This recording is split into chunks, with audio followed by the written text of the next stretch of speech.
विज्ञान भैरव तंत्र खंड रहस्य की किताब। एक नई टिप्पणी। 1 अक्टूबर 1972 को दोपहर 1 मार्च 1973 को दी गई बातचीत 49वें स्थान पर OSHO की मेडिटेशन पर बात करें। जब आपके पास कुछ ऐसे हों जो आपको बताए जा रहे हों, यह दिखा रहा है, जब इस तरह के आलिंगन में, प्रिय या प्रेमी के साथ इस तरह के गहरे संवाद में, आपकी इंद्रियां पत्तियों के रूप में हिल जाती हैं, तो इस झटकों में प्रवेश करें। हम भी भयभीत हो गए हैं। प्यार करते समय आप अपने शरीर को ज्यादा हिलने नहीं देते हैं, क्योंकि यदि आपके शरीर को बहुत अधिक गति की अनुमति दी जाती है तो आपके शरीर में सेक्स क्रिया फैल जाती है। आप इसे तब नियंत्रित कर सकते हैं जब यह सेक्स सेंटर में स्थानीय हो। मन नियंत्रण में रह सकता है। जब यह आपके पूरे शरीर में फैल जाता है, तो आप इसे नियंत्रित नहीं कर सकते। आप हिलना शुरू कर सकते हैं, आप चिल्लाना शुरू कर सकते हैं, और एक बार शरीर को संभालने के बाद आप अपने शरीर को नियंत्रित नहीं कर पाएंगे। हम आंदोलनों को दबा देते हैं, विशेष रूप से दुनिया भर में हम सभी आंदोलनों को दबाते हैं। सभी महिलाओं के लिए मिलाते हुए वे शवों की तरह ही रहते हैं। आप उन्हें कुछ कर रहे हैं, वे आपका कुछ नहीं कर रहे हैं, वे सिर्फ निष्क्रिय साथी हैं। ये क्यों हो रहा है? क्यों दुनिया भर में पुरुष महिलाओं को इस तरह से दबाते हैं?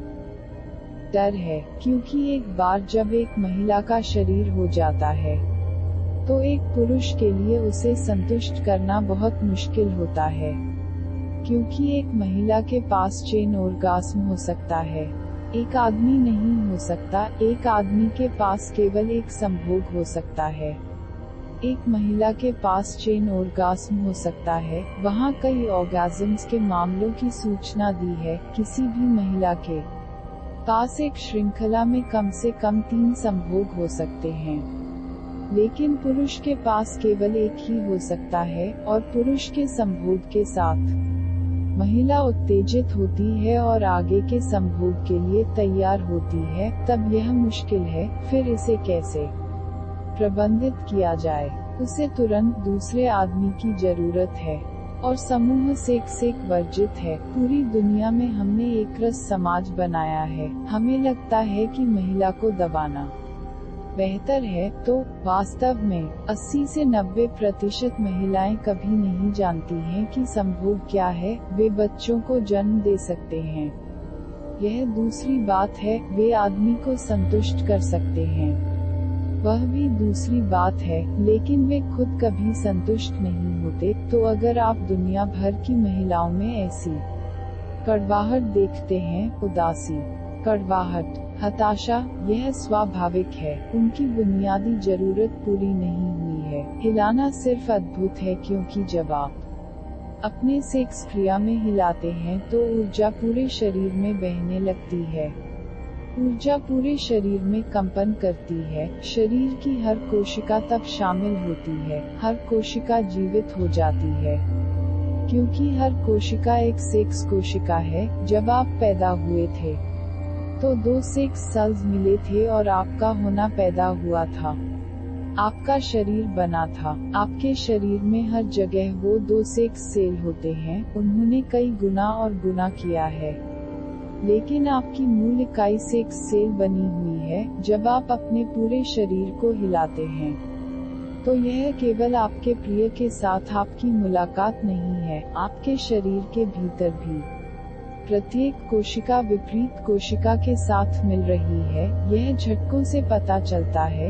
यह जानवर जैसा दिखेगा, लेकिन आदमी एक जानवर है और इसमें कुछ भी गलत नहीं है। इस दूसरे सूत्र में कहा गया है, जब अपने सामान को ले जा रहे हो तो लेवे के रूप में दिख रहे हैं। एक महान हवा बह रही है और एक पेड़ हिल रहा है, यहाँ तक जड़ें हिल रही हैं, हर पत्ती हिल रही है। बस पेड़ की तरह बनो। एक महान हवा बह रही है, और सेक्स एक महान हवा है, आपके माध्यम से बहने वाली एक महान ऊर्जा। शेक, कंपन, अपने शरीर की हर कोशिका को नाचने दें। और यह दोनों के लिए होना चाहिए। प्रिय भी नाच रहा है, हर कोशिका हिल रही है, तभी आप दोनों मिल सकते हैं।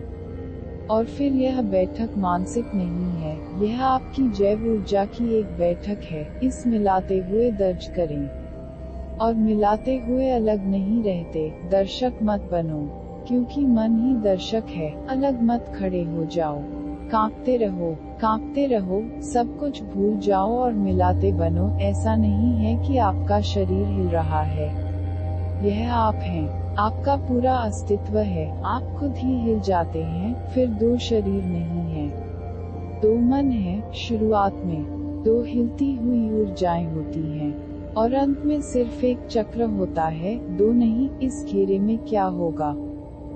एक, आप एक अस्तित्ववादी शक्ति का हिस्सा होंगे, एक सामाजिक दिमाग नहीं, बल्कि एक अस्तित्वगत बल। आप पूरे ब्रह्मांड का हिस्सा होंगे। उस झटकों में आप पूरे ब्रह्मांड का हिस्सा होंगे। वह क्षण महान रचना का है। आप ठोस निकायों के रूप में भंग हो जाते हैं, आप तरल हो गए हैं, एक दूसरे में बह रहे हैं। मन खो जाता है, विभाजन खो जाता है। आपके पास एक एकता है, यह अद्वैत है, यह गैर द्वैत है। और अगर आप इस गैर द्वंद्व को महसूस नहीं कर सकते हैं, तो गैर द्वैत के सभी दर्शन बेकार हैं, वे सिर्फ शब्द हैं। एक बार जब आप इस गैर दोहरे अस्तित्व के क्षण को जान लेते हैं, तो आप केवल उपनिषदों को समझ सकते हैं। तब केवल आप रहस्यवादियों को समझ सकते हैं। जब वे लौकिक एकता, पूर्णता की बात करते हैं, तो वे किस बारे में बात कर रहे हैं? तब तुम संसार से अलग नहीं हो,